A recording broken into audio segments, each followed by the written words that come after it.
FC Fyn mødte i dag Næstved på hjemmebane. Det blev en kamp, der skabte glimt af håb for, at fynboernes direkte kurs mod bunden kan afværges. Første halvleg mellem FC Fyn og Næstved går 3 de første 25 minutter. Det har også været op ad bakke med et 0-5 nederlag til Fredericia for nylig, og samlet set 10 kampe tabt og kun 5 vundet. Vi møder nogle hold, der er bedre end os, og nogle gange laver man overraskelse. Det har vi ikke gjort endnu. Måske kommer der en overraskelse i dag.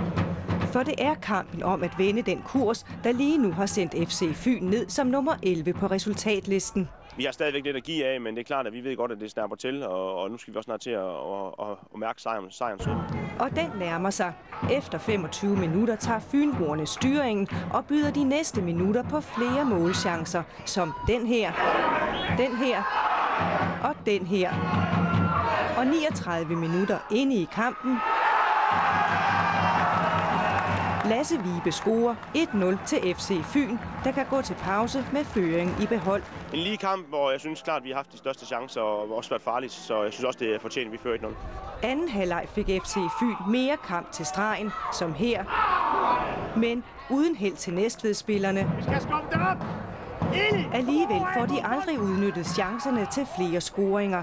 Kampen slutter 1-0. Hvad gik galt? Jamen, vi var for dårlige til at holde fast i den, og Næstved får lagt et rigtig godt pres på os, og så falder vi lidt for hurtigt tilbage til at slå nogle lange bolde i stedet for at blive ved med at tro på, at vi kan spille den. Så det er egentlig det, der gør, at vi spiller en knap så god anden halvleg. Det blev ikke nogen helt fantastisk skøn kamp, men 3 point det er rigtig vigtigt, både for tabellen, men også for selvtilliden. Er du tilfreds med spillet i dag? Ikke i anden halvleg, men jeg synes, vi starter kampen rigtig godt, og der er jeg rigtig tilfreds med det, og det er det, vi skal tage med fra den her kamp, for det anden halvleg, det var slet ikke noget.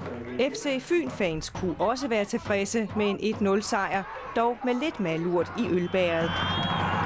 Jeg er tilfreds med resultatet, men ikke tilfreds med spillet. Det er ikke det fineste spil, vi har set, men der er fremgang i forhold til de forrige kampe alligevel, de har spillet. Det er helt klart vores første halvleg, vi skal tage med, og den indstilling, vi har i første halvleg, som vi skal bygge videre på næste weekend også. Vi skal selvfølgelig bygge videre på vores spil. Vi skal have lidt bedre fodboldspil, og så skal vi se, om vi ikke kan holde fast i bolden noget mere.